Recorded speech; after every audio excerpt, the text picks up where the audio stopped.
Wrestling fans, this week on the BWF Wrestling Podcast, we deep dive into one of my favorite storylines of all time, the Macho King Randy Savage versus the Ultimate Warrior. Also, we have more fun with trivia and games where you, the audience, can play along. We also have my showdown/interview with Savio Vega.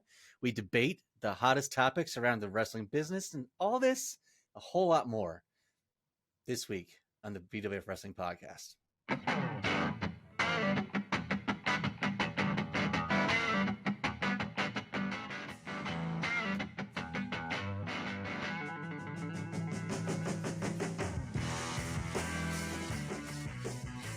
This is the BWF Wrestling Podcast. With your host and the leader of the BWF Nation, the Big Susan Little Bobber, the undisputed BWF champion, Aaron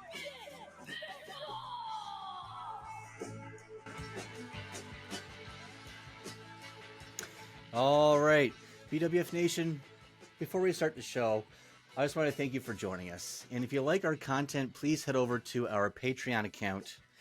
For only $3 American a month, you can have early access to our full weekly episodes, plus extra content not seen on YouTube or our TikTok channels, such as action figure customization and restoration, DDP yoga with me, and a whole lot more. But before you do that, you can also check out our BWF podcast website for all of our archived episodes. With all that out of the way, Mr. Patrick Condon, please tell us how we're going to start this week's show. Fantastic stuff, folks. We're doing it live to tape today, and the Bish, believe it or not, he got it done in one take. It was terrible. I thought it was fantastic. I thought it was great. Oh, thank you, friend. Yes. So, we are back stronger than ever. Still getting our feet on the ground after our epic trip to Philadelphia, where I got my hand on the Rocky, Philadelphia Rocky. Remember, people are still saying that WrestleMania is top 5. It was a great show. I keep thinking back tonight too, over and over again, man. And just when John Cena came out, just that anticipation, you can't, I don't know, that feeling, right? You just can't manufacture that feeling. It's so crazy. And then just to hear the pop of the crowd, and then the Taker's gong hit. I mean, it's just like an out of body experience. So cool. It very much is. I just remember, to have that kind of feeling and not to belabor a point, but to be stone cold sober while it's happening, it really does make you feel like you're a kid again, right? It really does. And I gotta say, I'm happy that I went sober too, man. So it was awesome. It was just a really cool experience. Indeed. And sober is the way to go. All you losers out there, maybe get on the wagon. I got to stay on the wagon. Bishop's able to jump on and off a little bit more easier than me, but either which way, more to talk about. But as we get our feet going, feet on the ground for the new season, we are doing a series in which Bishop is answering questions of a variety of trivial content in different ways that I've found off of other successful YouTube channels, and have just stolen the concept and brought it here. So are you ready, Aaron, for Stump the Bish? Stump the Bish. Yes, sir. I'm ready. I love it.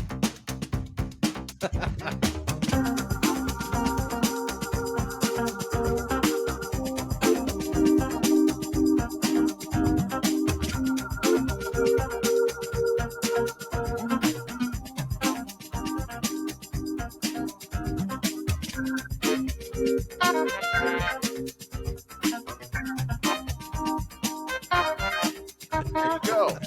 It was like throwing out a little new segment at you like that, just to keep you on your toes. This is yearbook is what we're doing. Yearbook. Okay. So I'm going to show you photos of various wrestlers yearbook photos in most cases, teenage years, sometimes a little bit younger.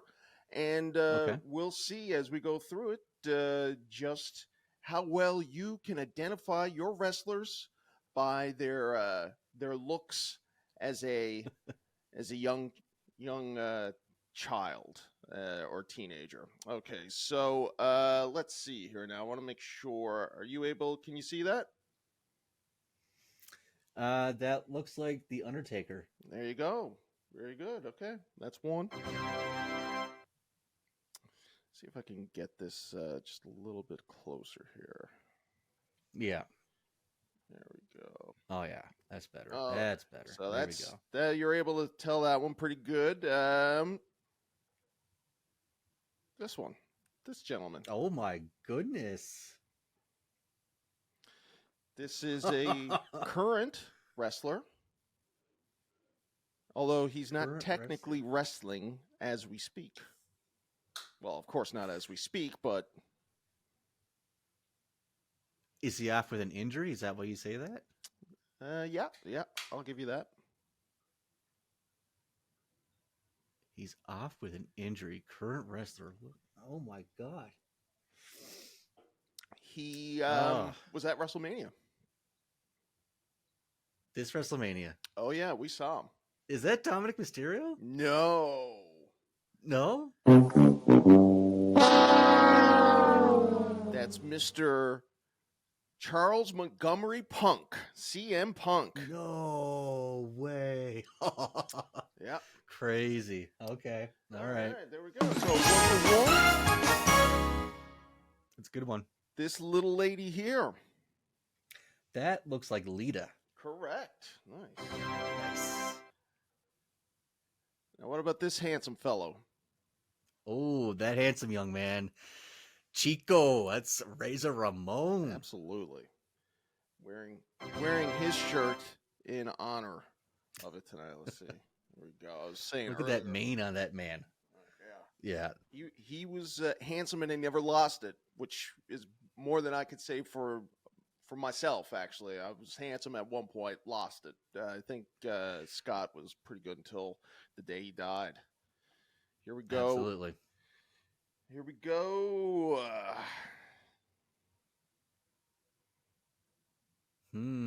Not a This current one's a little bit wrestler. harder. Not a current wrestler. You definitely know him. Would have a success in a variety of other careers after he wrestled. And although you would know him from the WWF,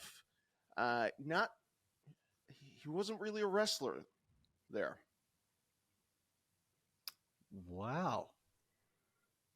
But Golden Era? Fuck. This is a hard one. Can I get it like a year that he was wrestling? Maybe? I don't know. He would have been in the WWF probably as a routine wrestler. He would go on to be a commentator, more or less. Is that Bruno? No. I'll give you one more.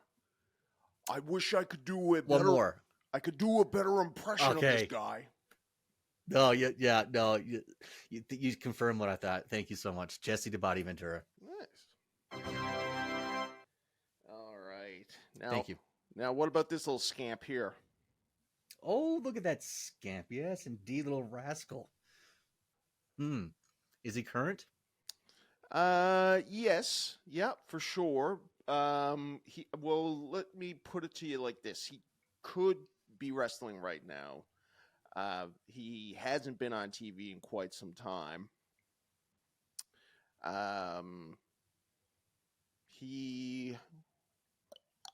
What can I say about him? He's wrestled for, he wrestled in the Attitude Era. Okay.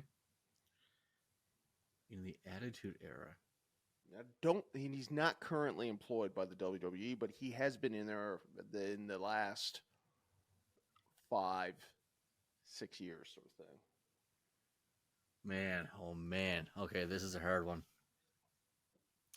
Attitude Era is still wrestling within the past 5 or 6 years with the WWF. Thinking of Rob Van Dam or the Hardys. Don't think it'd be the Big Show. All right. Okay. Rob Van Dam. Final answer. Close. Jeff? Was it Jeff Hardy? Jeff Hardy. Oh God! Oh man! Yeah. All right.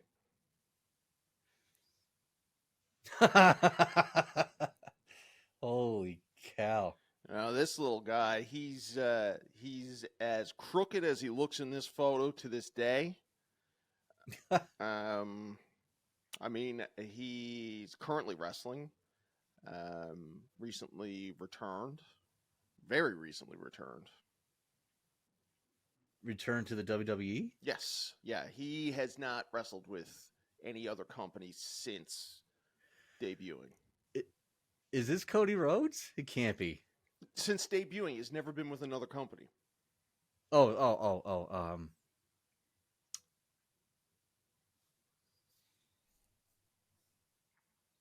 don't know. He's nearly a Grand Slam champion, but I think he needs to get the Intercontinental belt before it becomes. Is that Sheamus? It is, yeah. Oh! Holy shit! Good stuff. So what are we at here? You got Taker, you got Lita, you got Scott, you got Jesse. So you're 4. You're in for 4, and you got Sheamus. 5. 5, yeah. Not bad. No, well, we're still going. We got a lot here. Oh, we're still going. Oh my gosh, yes. Can I get a closer? Yeah. Trish Stratus. Yes, very good. Yes. What about this little guy here? Can you move it the other way? I need to see the left side of his face more. No, other way. Yeah, there we go. Who is that? He's got the dimpled chin. I don't want to say Shane McMahon, but that's my first, thought when I see that chin. Yeah, what makes you think it's not Shane McMahon? It just doesn't look like Shane. Like, I don't know. Like, I've seen Shane early, young as a referee around 1990 WrestleMania 6, and he looks more or less like Shane McMahon there, but he doesn't look like Shane in this picture. You know what? I can't think of. Can I get a hint? Came up in the Attitude Era. Okay. Part of a wrestling family. So it is Shane. All right, I'll say Shane. Damn it. Wow. Crazy. Sometimes you got to trust your gut. Sometimes, yeah. Just seen that chin, man, right? Mm-hmm. Oh, look at this guy. Yes. This guy. I get a hint on this one. He wrestled from very many promotions. He's not with the WWE right now, but he probably could go if he wanted to. Could go if he wanted to. Attitude Era. Attitude Era, but like at the very kind of end of Attitude Era, definitely had his rise in the WWE in ruthless aggression, but made his name with another company before coming to the WWF. Wow. Mm-hmm. I have no idea. I can't even begin to guess on this one. That is Mr. Rob Van Dam. That's real. Oh, fuck me! Wow. All right, this guy. Don't let the fashion fool you here. He probably is not as old as what that photo would suggest, but he looks more like maybe the first gimmick you would have known him by, but it's certainly not his most popular gimmick. Not wrestling now, not in the Hall of Fame, but came up during the Attitude Era more so known in WCW. More so known in WCW. But started, so he went I think he went WWF, ECW, WCW, WWE, then TNA and all that kind of stuff. Is that Raven? It is, yes. Wow. Wow. Good one. Good one. Let's see. I still got a couple more left, but we'll go until you get one wrong. How about that? Okay, fair enough. This guy. That's JBL. Yes, very good.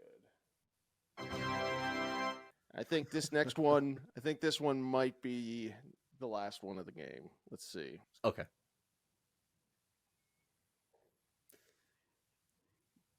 If he was in WWF, it would have been in cameo appearances, not maybe like at a show or something like that. Really, at the end of his career. This is a shocking one to me. This. Can I get anything else? He was in WCW during its dying days, but really came up in ECW. Oh, that's Sandman. Yes. Nice. Wow. Yeah, you're on a roll here. Not bad, yeah. How about this guy? Oh my goodness. Just by first glance, it looks like Kane. Yeah. Wow. Anyways, you got that right. Some fucking buttons here. Okay. This one I picked because it was I thought it was cute. Is that Jim Ross? It sure is.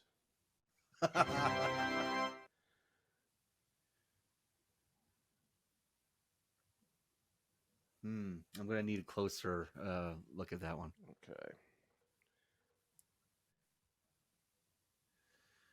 Seth Rollins. Wrong. Sorry, bud. And I can't believe it's this one. This is the one that got Mr. Matt Hardy, B1. That's the other part of my God. Yeah. I got both Hardys wrong. Yeah, that's right. Wow. That's right. Wow.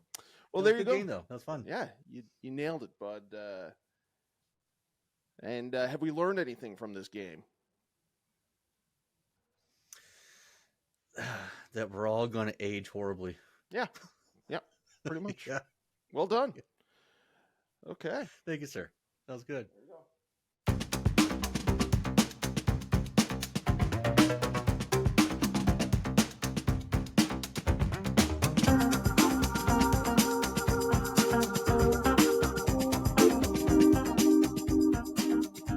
Okay.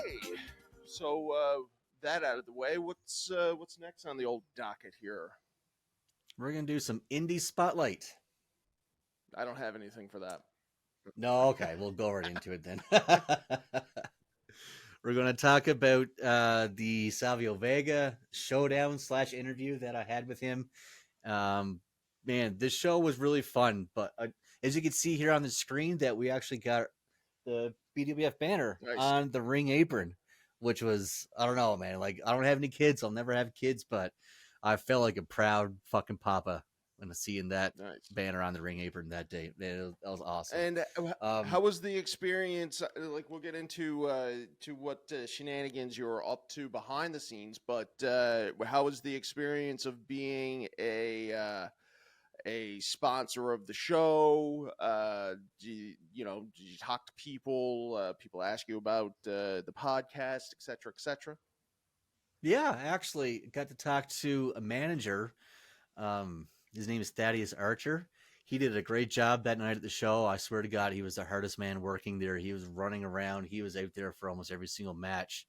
He was wearing like a suit, like a velvet suit that was thicker than any curtain that I've ever seen. Like, I don't know how he wasn't dripping sweat, but we had a really good conversation before the show. I got to talk to Kamikaze. another wrestler on the show. Yeah, so I got to talk to a few people. The referee, Cam Ross. Really? Bunch of great people, man. Yeah, it was an awesome experience. And then they gave us a couple of mentions on the show, the ring announcer. So, I mean, like, it was a really cool experience. I was just treated really, really well. And then Savio Vega, well, we'll see what happened here now in a minute. Right. And so, yeah, there's some good names on this show. Where was this out of again? And what's the name of the promotion? This was Canadian Wrestling's Elite, CWE. And this one was in Edmonton at the Legion. Yeah, Jimmy Jacobs was there. He was in the Ring of Honor. Yeah. Said Savio Vega was The there. writer Jimmy Jacobs was a writer for WWE, and he got Yeah. fired because there was a photo of him with the Elite right as AEW was getting on the go. Is that what happened? Oh my God! Yeah, he That's came up with unfortunate. Jimmy Jacobs came up with the list. You remember the Jericho thing? That was his Yes. idea. Yeah. Wow. Shit. I wish I knew that. There you go. You had enough on your plate, as I did. We'll see in this. In the interview, Savio Vega, of course, is a guy from our childhood, and in our week of WrestleMania coverage, we actually saw Savio. Now, I've mentioned this on the show before. The best wrestling show, besides the real ones, the best indie show I've ever seen was Savio Vega centric, and it was here in St. John's in 2016, 2017. So he's good. He puts at that time certainly gave everybody their money's worth. But when we saw him in passing, and we could have told him all this great stuff, he really disrespected you. I feel. Oh, he snubbed me hard. Okay. Yeah. And I hope that you brought that up to him on this interview. You're goddamn right I did. All right. Beautiful. Okay, so let's go. You'll never believe what happens, though. You'll never believe what happens. Okay. All right. That's what you get when you're chit-chatting with the Bish. BWF Wrestling Nation, joining me today is Savio Vega, wrestling legend. Savio, thank you so much for joining us. Yes, thank you to you and all the fans that are watching right now. Savio, we all grew up with you debuting as Razor Ramon's friend. You helped him from a beatdown with the $1 Million Corporation, and then you would go on and have a lengthy feud against him. What are some of your memories working with Scott Hall? My memories with Scott are very, very strong. Knowing Scott from Puerto Rico when he wrestled with WWC, and I was there as a TNT, we wrestled many, many times. And he's the one to take me to WWF when I was in Japan, and with Bam Bam Bigelow. I told him to tell Scott, I say hello, to him. And Bigelow come back to the tour in Japan. That's when he say, hey, here's the number, call Scott. He's going to be this Monday at home. So I finished the tour in Japan, went to home, and I called him. And he said, hey, Ben, how you doing? So he told me, I talked to the old man, was Vince, and he said, I got to try out for you. And, hey, he's the one that get me in WWF. Wow. I thanks him many, many times for that. It's amazing. Yes. You would end up having a feud with Stone Cold Steve Austin. In Yes. fact, you were kind of the man that got him ready for his main event push, because right after your feud with him, he won the King of the Ring, had his feud with Brett. Was that a role that you took seriously, that you had to get this guy ready for his main event push? Well, the idea wasn't to get him ready. Okay. Steve Austin already come with a big bag of tools with many, many tools. Steve is a great wrestler. Before he faced me or before he went to WWF, he was amazing. I don't know him by that time. I don't know if he know me by that time either. But the destiny have us, to get together that day in San Antonio, Texas, when Pat Patterson come to me and said, Savio, you have a match with Steve Austin. I saw the paper before when I arrived at the building. It's their match against Steve Austin, Savio Vega. I said, all right. So here it come. We are the first match opening the show. Dark match, of course, wasn't televised. And the place was packed, already. And we have a hell of a match. Opening the show we have this match. Wow. I went to the back. I saw Pat is yelling, Savio, how was the match? I said, well, do you see it? That was my question. He said, yes. I said, you tell me. He said, it was great. I said, it was wonderful. Timing, everything was perfect. Like Steve and me know each other for a long time. And he said, well, tomorrow you guys wrestle again. And then from that point on, we wrestled, I don't know how many times, but we wrestled for a few months. I mean, more than 5 months. Yeah, well, you guys had a match at WrestleMania. Yes, they put us on WrestleMania, yes. Was the first match for Steve, the first match, of course, for me in WrestleMania. After long time ago, after that, I went to the Nation of Domination, the Boricuas. I hurt myself, my neck, hurt my neck, and they took me out a little bit, you know. I was 98, 99 out of the competition. I was backstage working, but all the work with Scott Hall, with Steve, Owen, Brett, all the guys that I work in WWF, I always make sure that my match was the best match of the night. And how I know that? Because the crowd was getting up from the chairs, getting up to cheer and happy. That's what make me happy too. Listen, I was in grade 7. I still remember the match between you and Goldust from Monday Night Raw. Like, I remember me and my co-host Pat were talking to each other over the phone. We were cheering for you so hard. It was like, I still remember that to this very day. But Stone Cold, the Caribbean Strap match. Yeah. So your very first one, fans may not remember, but the lights went out in the building. Oh. So how did that conversation go with Steve? And did you guys lace it to each other even harder? We beat the hell out of each other. Soon I walk in, the people could see the lights, the lightning strike, and the light went off right there. Soon they put the camera, and the second the camera punched me, boom, was out of the light. Now, we are killing some time. You did a story here. We are killing some times for the light to come back. And we're killing some time here, there, whatever. And one of those killing times, tried to get in the ring, and Steve swing the belt, and he grabbed me all over from here, all my head. Oh my God, that hurt. And I say a few words to him, nicely, but it was good. We did the match, and we come back on Tuesday. So when we come back from the match, easy half-an-hour match, Pat said, guys, you have to do this match again on Tuesday because the pay-per-view don't come up and the people have to see that match. We are all beat up already. We went like half an hour, and we beat the hell out of each other. Yes. It's a fantastic match. Yes, it was good match. But now, Savio, I have to admit, I have a little bit of a bone to pick with you, okay? Now, fans, we're going to show the video here. Hey, Savio Vega!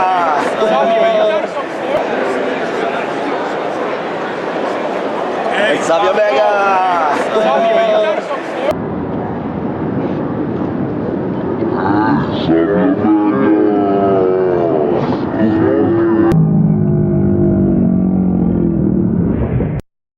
Are you serious? Is he even allowed in there? Whatever. Anyways, listen, I'll handle it. All right, bye-bye. Savio. Wow. Nothing worse than a Puerto Rican hiding out in Canada. What you hiding from, huh? Listen, Savio, if you're lucky enough to make it out of Canada, lucky enough. June 8th, if you show up, I will get my revenge for the BWF podcast because you think you're better than them? You think you're going to hold your nose high and snub my friends? I don't think so. Because I'm the reason BWF is so successful, and my success is their success, and guess what you're going to be? Next. See you soon, Bendejo. Now, how could you do me, a world-renowned wrestling journalist and respected journalist, so dirty like that? Man, August Altoids, you are a scumbag. You come into Puerto Rico May the 18th, and you come in with that attitude that you are the best gaga in the world. You are a piece of shit. See, you calling me a pendejo? No, my friend. Now you come into my house and you want to make your name in gold letters? It's going to be kind of a hard, you stupid son of a bitch. So be ready, because in Puerto Rico, John Hopkins is the one going to put you in your place. And recuerda, las cosas se hacen a mi manera o pa la calle, pendejo. You heard it here. August, you got your work cut out for you, buddy. And I'm going to see you facing Utah, motherfucker. I'm going to see you facing Utah. So you have to tell me in my face, look in my eyes, you pendejo. Back to you, Condon. Chit-chatting with the Bish. I got snubbed again. Wow, again, yeah. Again. I mean, thank God for Mr. Atois there. But I mean, obviously, if Savio had to address either you or August, he would have to go against August. But I mean, you're right there. It would have been a great opportunity for him to really just lay it into you. So you're lucky you got out of there. You played it down the middle. But I mean, even with all this going on, us getting mixed up with this Savio Vega craziness, he's such a great guy. I mean, that was a great interview. It's hard to dislike him. It is really hard to dislike him. He's a class act all the way. But yeah, snubbed again. I got it. Yeah. Look, you gotta work your way up, man. You just can't show up backstage with your camera and expect Savio to cut a promo on you for free, I guess. But I can't believe that we're wrapped up in all this now. I can't believe that August actually cut a promo and took credit for a lot of the stuff, and which I'll give him. Yes, I mean, we can't argue that he is responsible for where we are today, but yeah. But I don't know. I didn't think that I would be. You told me a year ago that I was going to be wrapped up in a Savio Vega feud, and hearing him swear like that, I don't know, Bish. Wouldn't have believed. We've come a long way in a year, my friend. We've come a very, very long way in a year. I'm very proud of ourselves, and I am proud for August for sticking up for us. Yeah, August is going to kick his ass. We don't know what we're doing, man. We're in uncharted territory here, and I mean, I'm safely here on an island where I'll be able to find out or hide away. But I mean, you're in danger. I'm right in the thick of things here. Yeah, I know, right? All right. Okay. Well, but great. I just want to say before we do anything else, I just want to say thank you again to CWE, the Canadian Wrestling's Elite. Thank you thank you to friend of the show, the Canadian Goose, Kyle Shaw. Thank you again for hooking me up with the sponsorship. Yeah, just an amazing time. Amazing time. And speaking of interviews, I mean, it's almost unnecessary to bring it up, but you are hitting your stride for sure. I wanted to bring attention to your interview with referee David Dwinell. Yes. Dwinell, yeah. Great interview with him. Jesus, how long is it? Like an hour and a half deep dive interview?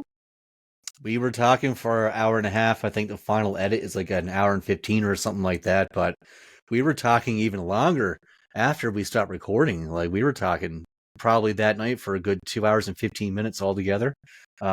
Just an amazing, amazing person to talk to. He was so nice, down to earth. I mean, I loved it. And apparently people in YouTube or YouTube land, they love it too. That thing is getting some pretty good views.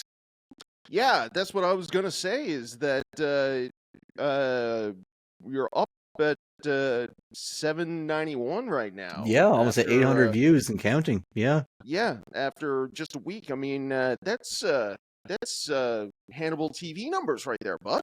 It really is. It really is. I'm proud of ourselves. I'm proud of everything that we do here at the BWF Wrestling Podcast. And I said earlier in your show, if you do like our content, like that interview and the stuff that you're watching, please go to our Patreon account. For $3 American a month, it really helps us at the show be able to bring you stuff like that Dave Dwinell interview. Absolutely. And right now, I mean, you can sign up for the first week for free just to see what it's all about. We haven't instituted it yet, but Aaron is going to start writing diary entries there, and posting photos that you can't post anywhere else. No, sir. Especially not on YouTube land. No, No. that's right. So, I mean, what's next for us at this point, Bish? I mean, we got the interviews, we got the Patreon, we got the angles, we got what else do we got? What else? Where do we go from here? Well, we also have something else I would like to announce, and that is that we now have a partnership with Epic Shirts. That's right. For Epic Shirts, you can go onto this website if you want any kind of retro wrestling t-shirt. Doesn't even have to be wrestling. There's all kinds of movies, anime, there's all kinds of different options there. But for wrestling fans, you can go on there, find yourself like all kinds of wrestling. Yeah, there you go. We have just scrolling down there. What do we got there? Yeah, so all kinds of different options here. Yeah. Eat, sleep, weed, repeat. Where did you find these guys? How did they find us? Found them online. They were having a promotion, saying anybody who uses our code, Hold on, the BW. I'm going to stop you right there, so, because I can already tell you're not going to say this story the correct way. They saw the numbers, they saw the consistency that we posted with, and they came and they asked if they wanted a partnership. Right? Is that how it went down, Aaron? Yes, exactly. Nice. Yes. And so, are we going to have our own T-shirts up on there at some point, or what? Like, that is in the works, not with Epic Shirts, but with Redbubble. All that's being in the works right now. Oh, geez, I didn't even know that. I know. Oh, yeah, look at that. They got some MMA shirts here. Yeah, MMA, wrestling, all kinds of things. And if you use our code, the BWFWRESTLINGPOD, you get 10% off. And we'll also have a link in our comments at the YouTube channel where you can just click on that and go check out the Epic Shirts. That's beautiful. Beautiful stuff. You've done it again, Aaron. You've done it again. EpicShirts.ca. Good Canadian company, it seems. Absolutely, but they do ship everywhere. There you go. Where are we off to next? I think we're off to a Real Deal, are we? Real Deal, yes, sir. How do I do it all? How do I do it all, Bish? Very slowly. Very slowly, yeah. That's okay. There we go.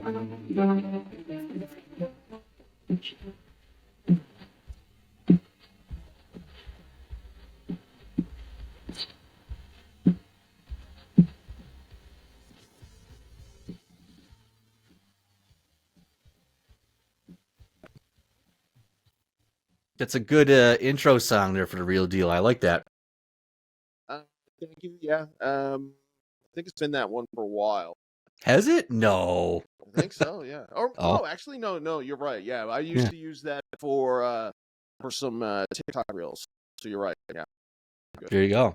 Well, starting this week off on the Real Deal, I thought this is really interesting. This is actually, I don't know if you can see it here or not, but this is Triple H's entrance as Terrorizing when he was on the independent scene.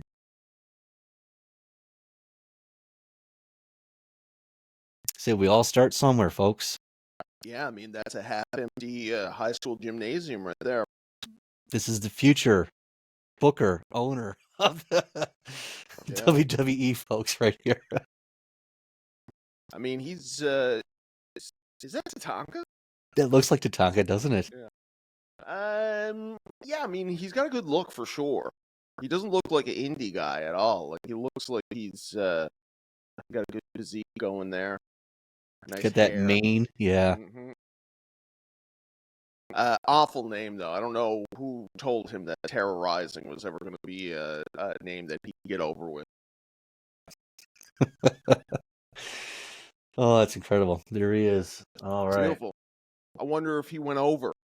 Did you ever hear that story? That's that new writers, almost as a joke, they'd get the new writers to go and tell Triple H what was going to be happening on Raw, and they'd knock on the door, and he'd open it, and they'd start to tell him what's up, and he'd say, "Am I fucking going over or not?"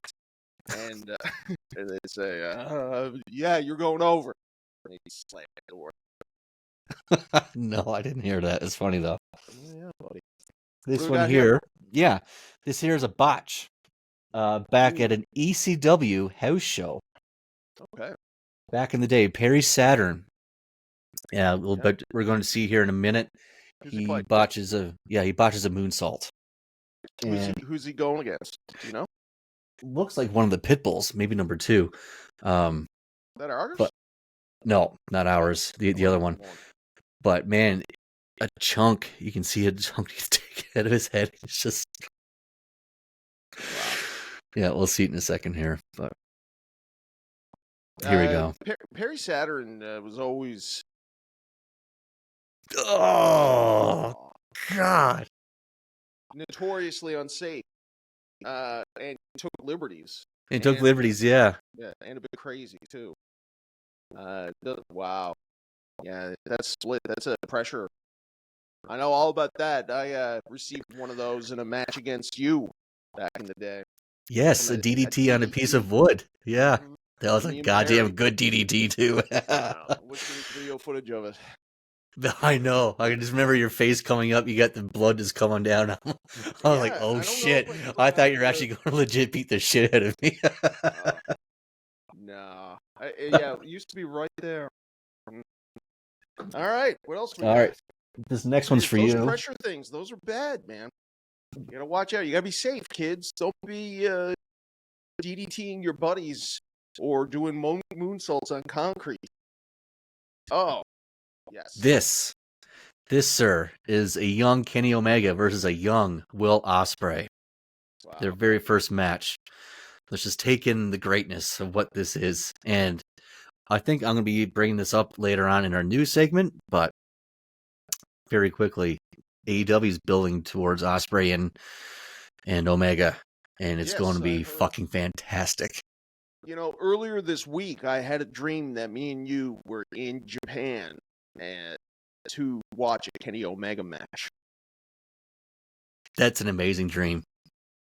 Well, it was a bit of a stress dream because we got to the Tokyo Dome and I had to go back to wherever we were staying in because I forgot something. It was, dream logic or whatever. So I thought that I was going to miss my chance at seeing a Kenny Omega match, because as you know, one of the reasons one of the 2 people I wanted to see at Double or Nothing back in 2022 was Mr. Omega.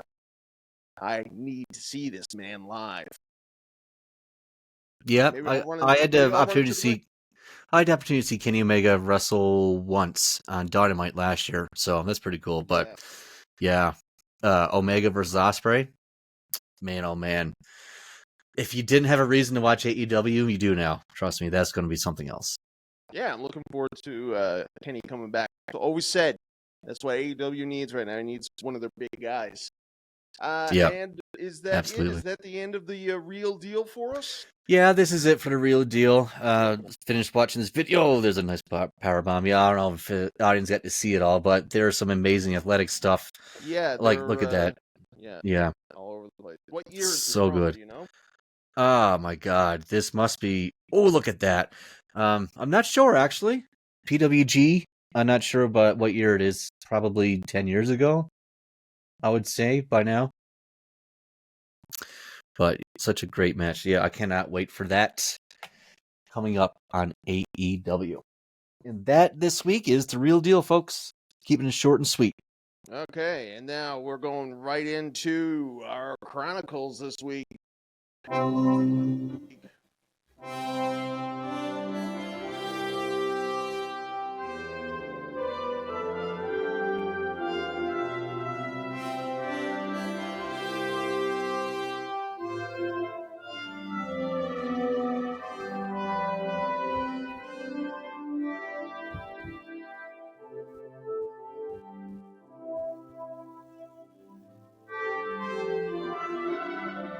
Not bad job with that Chronicles theme music too. It's brand new as well. I like it. It is, yes. I found Yeah. something that was a little bit more comparable to our original copyrighted theme.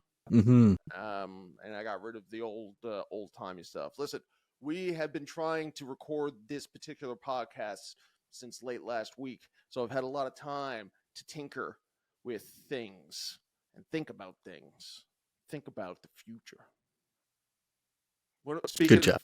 There's no better way to talk about the future, Aaron, than reviewing the past. Take it away. I like it. I like it. This week in the Chronicles, we are looking at one of my favorite storylines of all time. That is the Macho King, Randy Savage, versus the Ultimate Warrior, leading to the WrestleMania 7 retirement match. This is some good shit. Going through the research, I even found some stuff that I didn't even remember. We're going to start off here. It's the Ultimate Warrior and Sensational Sherry on the Brother Love show. This is in 1990, about October 1990. And we see Sherry slap the shit out of Warrior. And Warrior goes crazy. He actually goes backstage and tears shit up. Like I don't actually remember anybody in this time period actually doing backstage stuff like this. So it's actually going to be quite interesting here. Yeah, that is a little interesting. And so, what do you mean by going backstage? Because automatically, what I think of when I think of backstage stuff is Hulk Hogan, Randy Savage with Elizabeth. Right, you're going to see the Warrior go on a rampage, and he's going to rip down the curtains. He's going to throw down some jobbers. I mean, like it's Attitude Era stuff. Breaking of the fourth wall. Yeah, exactly. And I don't remember a time before this. I mean, I guess you can throw in the Savage and Hogan stuff, the Mega Power stuff, but yeah, it's not really the same. It's not really the same, no.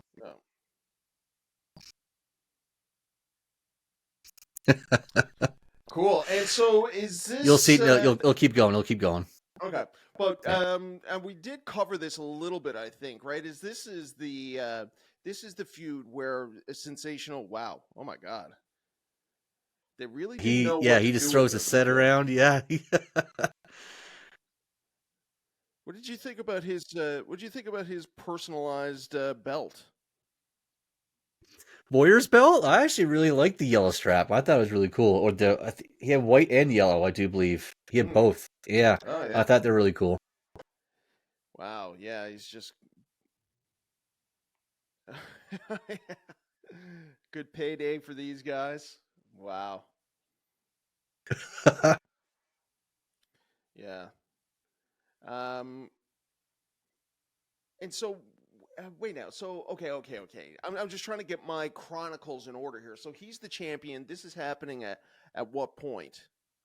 This is happening around October of 1990. So Right, between the Summer or Survivor Series and the Royal Rumble, he's still going at it. Look at these poor guys. Like, what do these guys do? There's no one that can say they didn't try to get him over, right? Like, it wasn't through lack of trying. And there you went after the camera. The camera guy fell down. That's pretty cool. And like I said, you didn't see any of this stuff back then. Yeah, it's nice. So, so that's the beginning of it. Now, was Randy Savage involved in any of that at all? Savage. So he was wanting a title shot. This is why Sherry was out there. He was trying to get a title shot from the Ultimate Warrior. Mm-hmm. And so, obviously, a whole lot happens in between because by the time he is granted the match at WrestleMania, Warrior is no longer champion, but it is to do with Macho King and Sherry as well, right? They got involved somehow in that, didn't they? Oh, yeah. They wouldn't stop begging the Ultimate Warrior for title chances and title shots. As we're going to see here now. It's a quick recap. Yeah, we're going to have a recap, pretty much. This is November 1990 on Saturday night's main event. As we're going to see here, Savage attacks the Ultimate Warrior because, he's not giving him a title shot. So, screw it. Let's beat the shit out of him. Boom! Scepter right to the throat. Choke him out, Randy. Get him. Would you have been cheering for Randy at this point? Oh, yes. Jesus, yes. And we I've always covered been a this, Randy of Savage course. fan. We covered this. This is where she propositions the Ultimate Warrior. It's a little explicit, isn't it? Yeah, getting a little sexual for the PG product here. Sherry's on her knees, literally propositioning herself for a title shot. And here we see the Warrior shake his head. No! Good stuff. So, fast forward now. This is the championship match between Sergeant Slaughter and the Ultimate Warrior at the Royal Rumble 91. Savage just decks the Ultimate Warrior out of nowhere.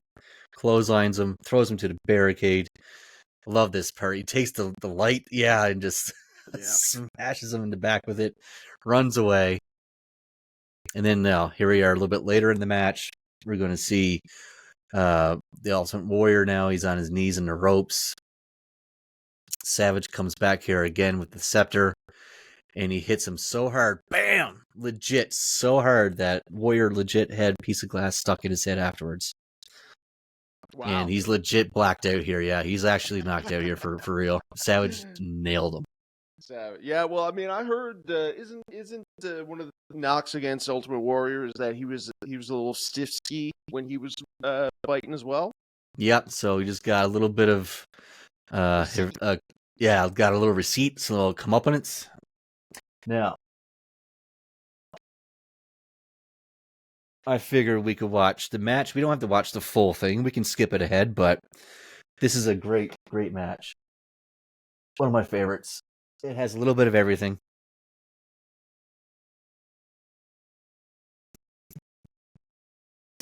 This is, yes. Now, I mean, okay, so we'll see this now. And this is, what are the stakes on this match?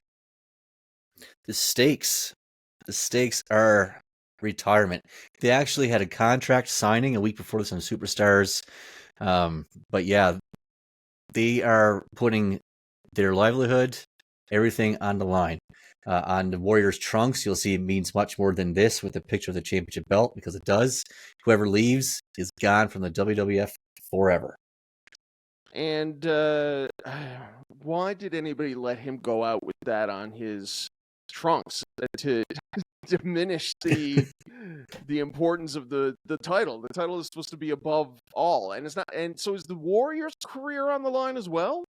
Yeah, both careers are on the line. Okay. Sensational Sherry's career is on the line. It's all on the line. Oh, yeah. I didn't know. I thought that this is just this is what Macho Man put up. Okay, and so Warrior not known for his long matches. I'd say going into this, the most notable match before this would probably be the Hulk Hogan match. He had a pretty good one with Rick Rude. And then, of course, he came on the scene to defeat Honky Tonk in like 30 seconds. How long of a match are we going to see here? Oh, this is a doozy. This is a half hour, I think, 25, 30 minutes. It's a good one. Obviously, we're not going to watch the full thing. We'll skip it ahead at some point, but I just wanted to show Miss Elizabeth in the audience as well. Is that a surprise? Had they been leading up to her being involved at all before now? You know, she's been off TV for a while, but in that original video that we showed where Ultimate Warrior was on the Brother Love show, he actually suggests that Savage, because he wasn't there that day, he suggests that Savage was away getting love somewhere else, insinuating that he was seeing Elizabeth on the side, and that's when Sherry slaps the Ultimate Warrior. So they kind of dropped a little nugget there, and then they showed her, right before the match starts. And a little foreshadow. And so okay, so she's there in the ring. This is the first time that we've seen them since, what's the big breakup angle? Like since WrestleMania 5, is it? Just after WrestleMania 5, yeah. Wow, yeah. Because Hogan defeats Randy, and Randy stays heel even in defeat at that Mania, right?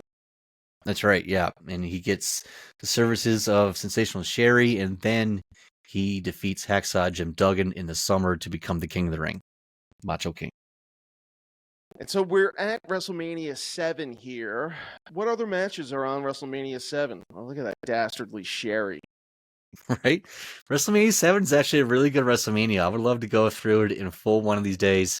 You get the Rockers versus Power and Glory, which I liked. You get the Big Boss Man versus Mr. Perfect for the Intercontinental Championship. Yeah. On Legion of paper, Doom it's around good, but this. the big marquee match is Hogan against Slaughter, right? And the knock against WrestleMania 7 is that they had to move it to a smaller stadium. It was the first sort of step back in a WrestleMania. Right. Ratings were down. They were to blame it on the Gulf War and that security risks were too high and they would have to, have all kinds of security teams all around the stadium and just cost too much money, basically. So they scaled it back. But in reality, they just couldn't sell tickets. Yeah. It was the beginning of the decline. I would say that this is, and so this is the big knock against WrestleMania 7 anyways. That's what sort of everybody remembers from it. To me, this is probably the best match of WrestleMania 7, do you think? Oh, yeah. By far the best match of Mania 7. This, I think, is Warrior's best match of his career. Yeah. Well, we can see here now that he's actually selling. It's not a squash match, but it is very much a 2-on-1. And we see a little strength spot here. But so you think it's better than the Hogan match, eh? I mean, I think technically it's a better match. I don't know if it's bigger historically, but technically wise, yeah, I would rather watch this match than the Hogan match. The Hogan match is a lot of rest holds, slower. This one here, it is a lot of punch kick, but at least it's nonstop action the whole time, and the storyline behind this is just chef's kiss. Yes, and it's a different psychology to it too, right? Because with Hogan and Warrior, it was who's the strongest, movable object, unstoppable force, and so a lot of the spots in the match were them going back and forth and not moving or whatever. Where it's not really the case with this. It's 2-on-1. Obviously, Warrior is the tough guy in this, and Macho Man is the conniving bad guy. So you see some good spots. I always forget about that little run in the spot thing by Warrior. There you go, and knocks him out of the ring. Yeah, this is a really good match. You're right. The psychology in this match alone, it's so different than the Hogan match, and just there's layers upon layers of backstory stuff with Elizabeth. I mean, as we're going to see at the end here, spoiler, we'll we're going get to see. that. Yeah. But, yeah. Look at and so one of the other things that's kind of fascinating about this is, as I said, Warrior is selling a bit for 2-on-1, but it really does become a squash match towards the end of it, right? Like, look at him here. Look at him. 1, 2, 3. That's the end of the match. Jesus Christ. So, yeah, I want to go back, actually, because what I was going to say is that Macho Man really destroys his finisher, right? Yeah, I got it here on the screen now. As we're going to see here, yeah, he actually does the flying elbow 5 times. Boom! Looks so good doing it, too. Such a good elbow drop. But yeah, he does it 5 times. Crazy. Yeah, but you know what? It was actually Savage's idea for Warrior to pin him with the boot. It was actually Savage's idea. Yeah, which is another thing, too, on top of that. But to do the... I mean, to do these 5 elbow drops, I know, right? Like, it's one of the most iconic finishers of all time. And only one other person's ever kicked out of it, and that was Hogan. And Savage does 5 elbow drops and gets the 3 count. Yeah, as a Savage fan, it hurts. It does. But yeah, foot on the chest. And so, and now this is really, you talk about like this storyline being chef's kiss. Like, most of the storyline is just done at the end of the match, right? So yeah, we're going to see here at the end of the match. I'm sorry, I'm going to skip it ahead a little bit. Yeah, here we go. So Sensational Sherry, she is mad. She is mad that her her career's over. Career's over. Yeah, I didn't Yeah. realize that. So here she is, kicking the shit out of Savage, screaming at him, just lacing into him. This poor man has had a half-hour battle with the Ultimate Warrior, and now he's getting the shit kicked out of him by Sensational Sherry. Elizabeth is looking on. Of course, she's going to have enough of this nonsense, and she'll come down to the ring and save the Macho Man. Yes, she's finally had enough. Jumps the Here barricade. she comes. Yeah. And so, and this is like some iconic moment here, of course, too. They cut to people in the crowd after reconciliation. Women are in tears. Were those planted? Those planted people, or was that legitimate reaction? Those are legitimate reactions, and Bobby the Brain Heenan, his commentary is absolutely gold during he's making fun of these people. If you haven't seen this in a long time, or if you've never seen it at all, please do yourself a favor. Go back and watch this with the audio and the commentary, because it's just, I said, it's so good. This is one of the better storylines and the better payoffs of that early Golden Hogan era, or mid to late Golden Hogan era, I should say. But yeah. Yeah, this is really the end of the golden era, I would say. It is, yeah. Like, if you want, when would you say the end of the? Because I mean, Macho Man is done, right? Like he's gone for a fairly long time after this. Well, he does come back for his Jake the Snake feud that we've covered for him, right? He gets reinstated in the fall of this year, and then he'll go on to WrestleMania 8 and win the championship from Ric Flair. But by the time November of '92 comes around, he's finished. It's the new generation coming in now. It's Razor Ramon, it's Bret Hart, Shawn Michaels. They're all taking over by the end of 1992. Steroid scandal is happening right after this. So, I mean, there's so much stuff happening in real life that WWF just had to clean house pretty much. All the steroid people are gone. Warrior's gone. Bulldog's gone. It's Hogan's gone. It's a whole new time. It is indeed. And so, yes, probably the last heartwarming moment of the golden era. By the time they get to WrestleMania 8, like you said, the championship match goes on mid-show. It's the main event is Hogan, Sid, in, probably Hogan's worst main event match. And then, yeah, it's done. But this is a beautiful moment, nevertheless. Yep, beautiful moment. The fans, they want it. The fans are cheering. Elizabeth is crying. Savage is like, "What are you doing here?" And the fans are like, "She was helping you. She was helping you." He doesn't know what to do. Oh, yeah. He's savage. He's in turmoil. Yes. And at one point, it looks like he's going to hit her, right? Like immediately, isn't it? Yeah. But here we go. Oh. There it is. There it is. The fans go crazy. The fans go banana. And yeah, we're going to see people crying. Where's that? I wonder if they could show it right away here. That blonde lady. It's just like, I think we all know which one I'm talking about. Do you think a storyline like this would get over as much in today's day and age? This kind of, I mean, it's very soap opera-ish. I think it would. I actually think it would. Who doesn't love a good reconciliation between two beloved people? That you just want to see be together. There, yeah. There's one of them there. There's the. Yeah. That's. I mean, wow. How could you not love this shit? I mean, my God. Yeah. Have you ever cried while watching this? This particular match? No, I don't think so. Actually, you know what? That's a lie. That's a lie. I have tried, yes. Wow. Yeah. Good. There she is. There she is. There's. Is she blonde? She's more red.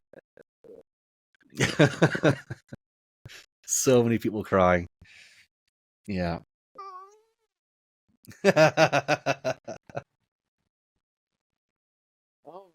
So, and there you go. And that's the end of that. As you said, Macho Man would be gone until he's brought back from retirement by Mr. Jake the Snake Roberts. What would the Ultimate Warrior go on to after this? Warrior would literally stick the company up for money at SummerSlam 1991. As he was going to the ring, he demanded Vince for more money, and as soon as he got back from the match, Vince fired him.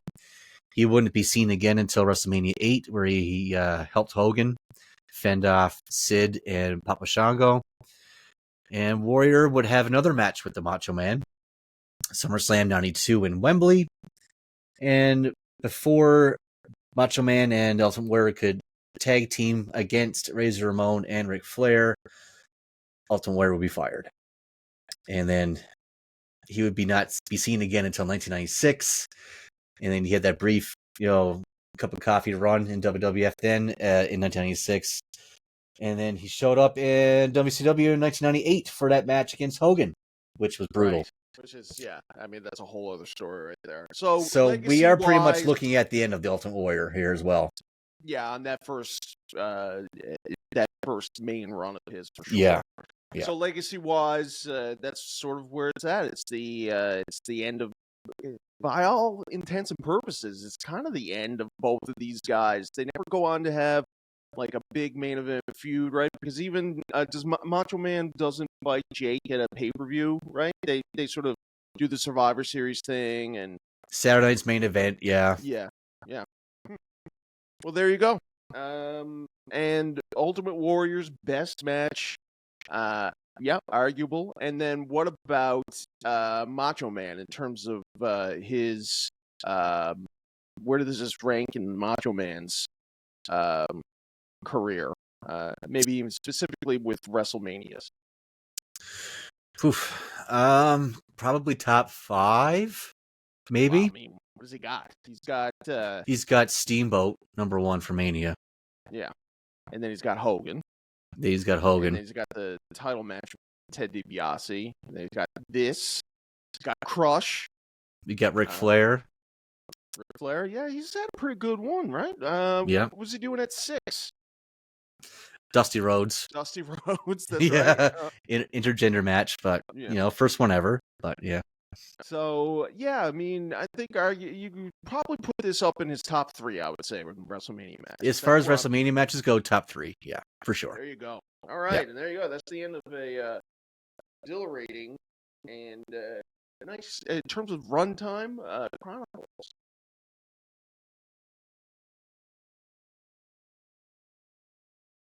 Fucking hate this.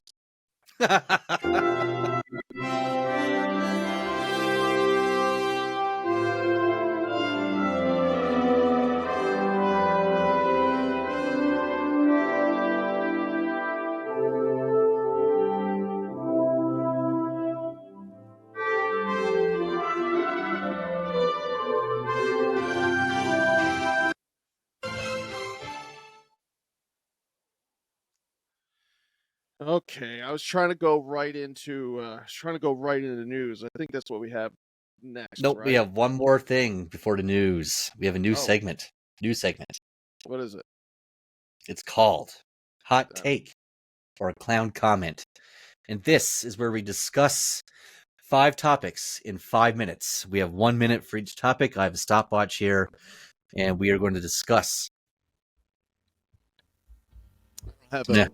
Thing for It's fine. But we're gonna discuss some hot topics here in rapid fire form. So I am going to start this. You can. There we go. First topic, Condon. Yes. Are you ready? Yes. Okay, sorry. Here we go. Cody's fans are turning on him, and his reign is boring. What do you think? Is this true? I've read about this. I don't see that happening live. I don't see that being the case live. So no.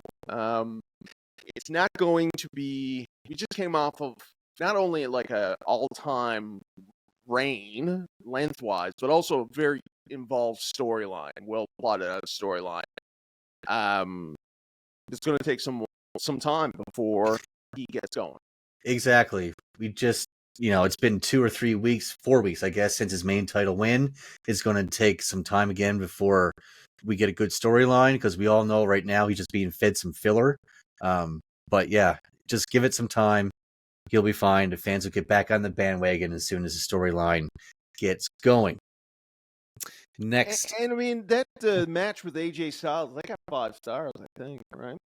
Did it really get 5 stars? I think it did, yeah. Wow. He'll be fine. Number 2. Every time they bring back the King of the Ring, it sucks. Just look at Xavier Woods. And this time won't be any different. Go.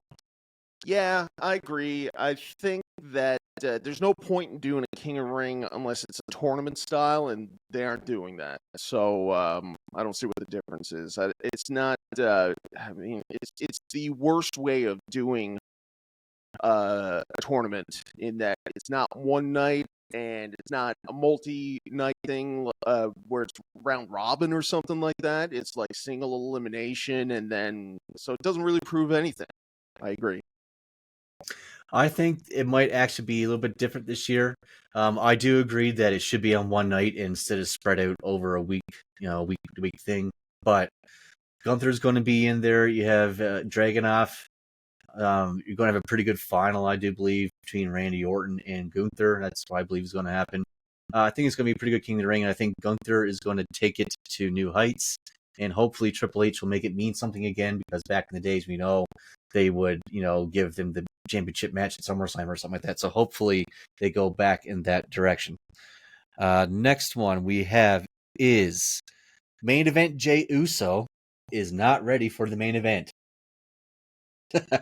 I don't like. I understand people's reservations about him, mostly in his ability to work a match, but he is over, and they know he's over, and I think that he might be a spoiler for this King of the Ring winner, actually. Really? Wow. I actually agree with this one. I don't think he's ready for the main event. I think his matches actually suck as a singles competitor. Tag team, him and Jimmy were awesome. Solo, I'm just not seeing it. He is over, and when he comes out and he's doing his thing, with the lights on, it's cool. It's cool shit. But when the bell rings, he just doesn't have it for me. Ooh. Next one, we have Logan Paul will be U.S. champion until WrestleMania next year. This is interesting because him and Cody have a match coming up, winner take all. Oh, is it winner take all? Title for title. Is it a overseas match? It's the next pay-per-view. I'm not sure. Yeah, it must be. It's in Saudi Arabia? No, then he's not going to hold it until then. I don't think. Yeah, because the next pay-per-view is the King and Queen of the Ring in right.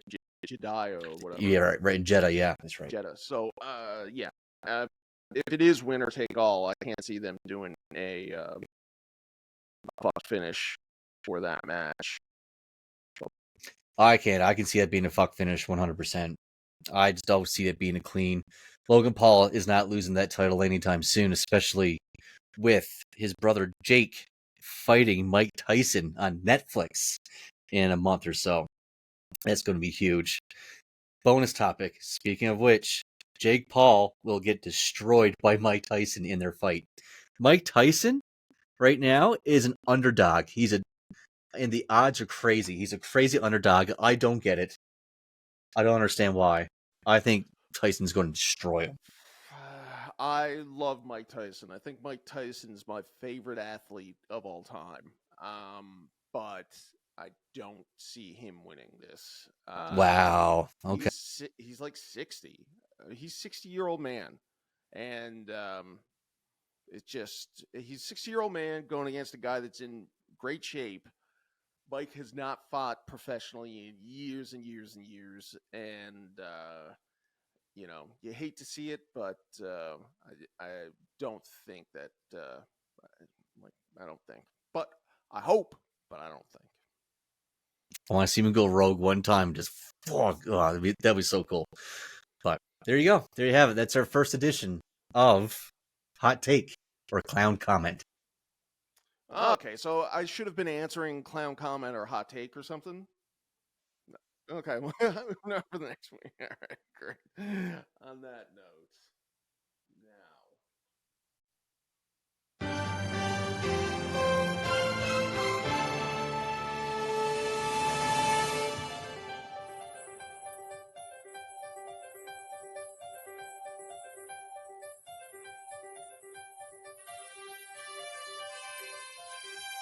All right. News this week. I guess the most important thing that we should say is that WrestleMania is going to Vegas and not Minnesota.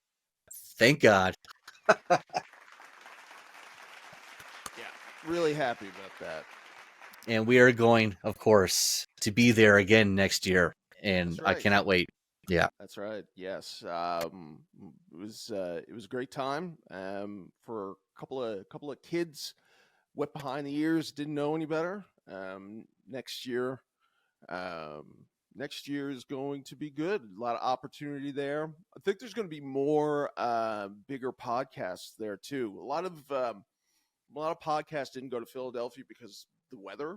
But we Newfoundlanders, Philadelphia was balmy weather. It was a nice day in April for us. But Vegas is a great location, and looking forward to it. They're saying it's going to be Rock and Cody, but you never know what's going to happen, right? Never know, but I would love to see Rock and Cody. I think just from what we got this year, leading up into the main event this year, I mean, excuse me, how could you not want more of that next year? I mean, come on. Yeah. No, for sure.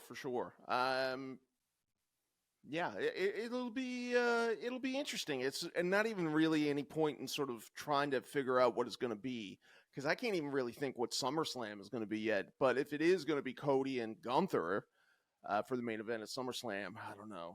I'd be a little enticed to go to Cleveland, I guess. But, Jesus Christ, we thought Philadelphia was bad. Yeah, I know. Ugh.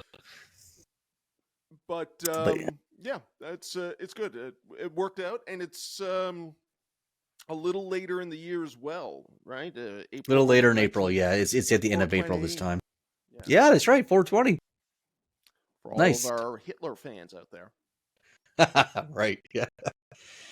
Speaking of 420, our rolling papers, they are so good, and they are, even from August Artois, are saying that these, those bad boys right here. Yeah, I know, they're huge. They smoke better than any of the expensive kind, which is true. They don't run. They're really good. And he also used it as like a brace for his finger. He busted up his pinky or his index finger, and he used it as a brace. That's strong packaging. Yeah, it's good. We could probably start giving this stuff away.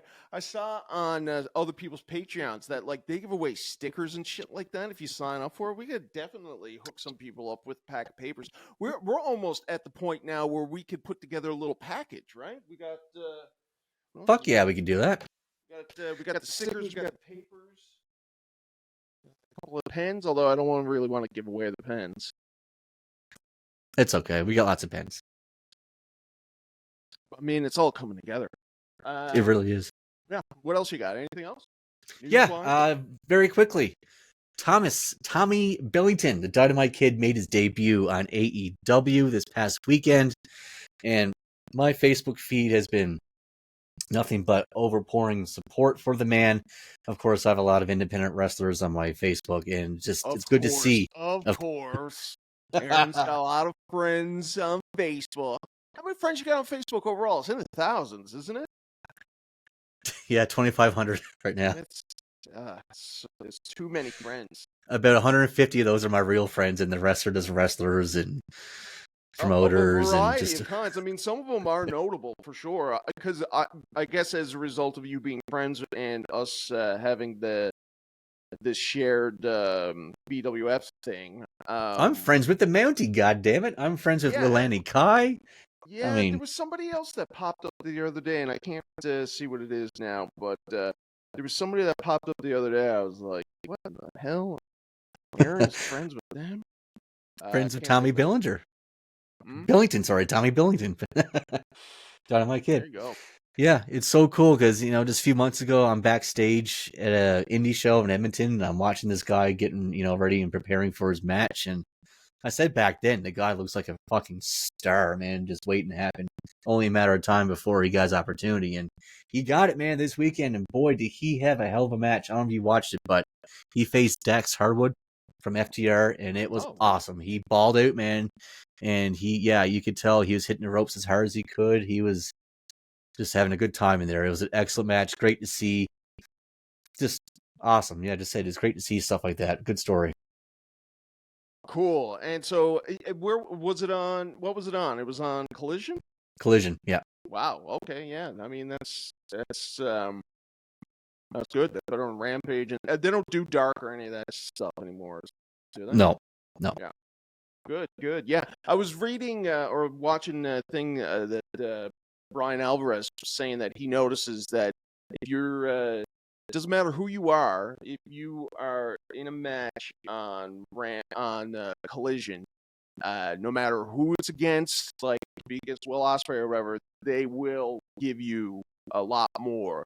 Even if it should be a squash match, they'll try and make you feel like it's going to be half close. Is that kind of what happened on this, or? Yep. Absolutely. Oh, yeah? He got some near falls. Wow. Looked like he was actually going to get it for a minute. He dropped a beautiful flying elbow. Looked like the spitting image of a mixture of Owen Hart and Shawn Michaels, actually. It was really, really good. Yeah. Just as a fan, couldn't be more proud. Nice. Good stuff. Glad to hear it. And anything else before we clue it up for another week? Nah, let's get the fuck out of here. It's been a good week, good episode. It's time to wrap it up before we ruin it. Overstay the welcome. Now, did you mention that we have now transitioned over to our YouTube site is now officially the BWF Wrestling podcast or channel or whatever now, right? No, I haven't announced that yet, but yeah, no longer Hunting Party, but at BWF Podcast. All of our stuff is still there. It seemed like a seamless transition. Just easier for people now that are looking for wrestling and just makes sense. And just so and we are chugging along too as our subscription rate. I think is at what? Like, are we close to 1,200 or something? I think we're getting closer to 1,300. Go wide. Mm-hmm. Oh yeah, no, you're right. Look at that. Yeah, it's good, and we had some good feedback with, like you said, Dave. Anyways, we are starting to overstay our welcome, so Aaron, please do your thing. Thank you, everybody, for joining us this week on the podcast. If you are one of our Patreon members, thank you. Thank you so much. Until next week, of course, we do not watch the product, but we know our shit. Until then, take it easy. Cheers. This is the BWF Wrestling Podcast. With your host and the leader of the BWF Nation, the Big Stooges, Little Bobber, the undisputed BWF